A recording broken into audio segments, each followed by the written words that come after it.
Hello everyone, I am Rinku, working as an assistant professor in Department of Management in RPIT Technical and Medical Campus. Today discuss about the topic that is difference between an agreement and a contract. The various bases of differences in sections, definitions, scope, nature, basis, effect and legality. Basis on this section, contract is defined as a section 2 subsection H, but agreement defined is section 2 subsection E. Second difference basis of the definition, agreement as an agreement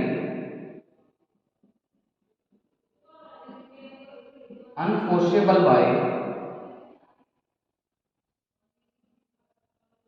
by law called contract,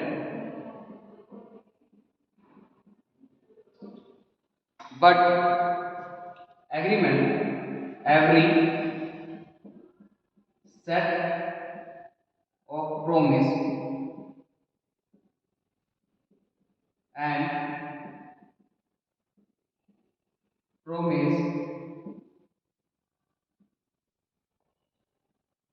each party's legal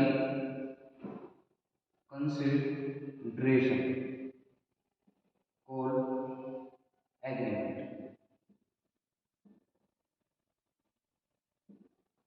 Next, scope. Contract is scope is limited because every contract not a agreement, but agreement scope unlimited. भाई agreement है जो हमारा वो unlimited क्यों है, इसका scope हमारा limited क्यों है? क्योंकि एग्रीमेंट में हमारे जितने भी हमारे जो कॉन्ट्रैक्ट हैं वो सबसे पहले क्या होते हैं, हमारे एग्रीमेंट बनती हैं। इसका जो हमारा स्कोप है ये लिमिटेड है क्योंकि हमारे सभी एग्रीमेंट कॉन्ट्रैक्ट नहीं बन सकते, क्योंकि इसकी डेफिनेशन नहीं क्लियर होती है। क्योंकि जो इन्फोर्सेबल बाय लॉ, कि जिसको इन्फोर्सेबल बाय किया जाए लॉ के अकॉर्डिंग, वो हमारा क्या माना जाएगा, सिर्फ वही कॉन्ट्रैक्ट माना जाएगा। इस वजह से इसका स्कोप क्या है, वो लिमिटेड है और इसका हमारा अनलिमिटेड है। अगर हम बात करें नेचर की, कि हमारा जो कॉन्ट्रैक्ट है उसकी नेचर क्या है, इसके अंदर बेसिकली ओनली लीगल, ओनली क्या, कि लीगल जितने भी अफेयर्स हैं हमारे वो इसके अंदर एंटर्स किए जाएंगे। बट इसके अंदर लीगल, एग्रीमेंट के अंदर लीगल एंड एक्स्ट्रा लीगल दोनों अफेयर्स को एंटर किया जाए। अब इसके बेसिस क्या है, कॉन्ट्रैक्ट का बेस क्या है? कॉन्ट्रैक्ट का बेस यहाँ पर हमें डेफिनेशन के अंदर है, डिफाइन है एज एन एग्रीमेंट, कि हमारे कॉन्ट्रैक्ट का बेस क्या है, हमारा एग्रीमेंट है। अगर एग्रीमेंट है तभी हमारा कॉन्ट्रैक्ट बन पाएगा, वैलिड कॉन्ट्रैक्ट बन पाएगा, अदरवाइज हमारा कॉन्ट्रैक्ट नहीं बनेगा।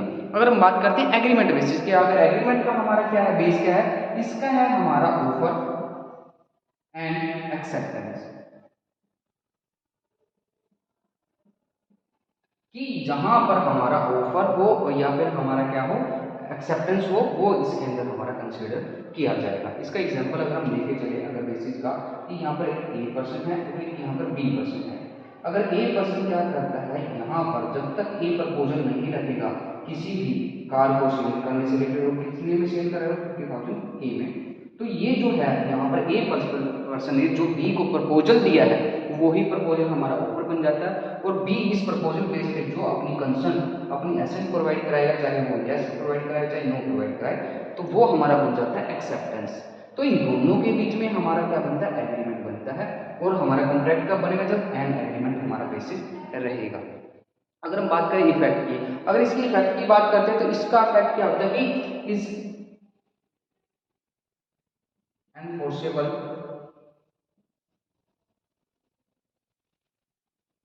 बाय लॉ, ये फोर्सेबल होता है किसके थ्रू, लॉ के through, but is not enforceable by law, कि यहाँ पर अगर हम इसकी इफेक्ट की बात करें तो इसके अंदर हमारा इन्फोर्सेबल बाय लॉ के थ्रू होता है, बट ये हमारा नोट भी इन्फोर्सेबल बाय लॉ के थ्रू इन्फोर्सेबल नहीं होता। अगर हम बात करें इसकी हम लीगलिटी की, कि यहाँ पर कॉन्ट्रैक्ट के अंदर हमारा यहाँ पर क्या होता है, एक लीगलिटी होती है हमारी इसकी बोथ ऑफ पार्टीज की, क्या है, बोथ ऑफ पार्टीज की। यहाँ पर हमारी जो ऑब्लिगेशंस हैं वो हमारे यहाँ पर क्रिएट होंगे कॉन्ट्रैक्ट के अंदर। बट अगर हम बात करें एग्रीमेंट के अंदर कोई भी लीगल जो लीगलिटी है हमारी, या कोई भी हम बात करते हैं हमारे ओब्लिगेशंस की बात करते हैं, तो यहाँ पर कोई भी ओब्लिगेशन यहाँ पर नहीं है बोथ ऑफ पार्टीज पर। ये था हमारा difference between the agreement and contract. Basically हमारे डिफरेंट बेसिस हैं हमारे सेक्शंस के अकॉर्डिंग, डेफिनेशंस के अकॉर्डिंग, स्कोप के अकॉर्डिंग, नेचर्स के according and effect and legality के अकॉर्डिंग। आई होप आपको समझ में आया होगा। Okay class, thank you.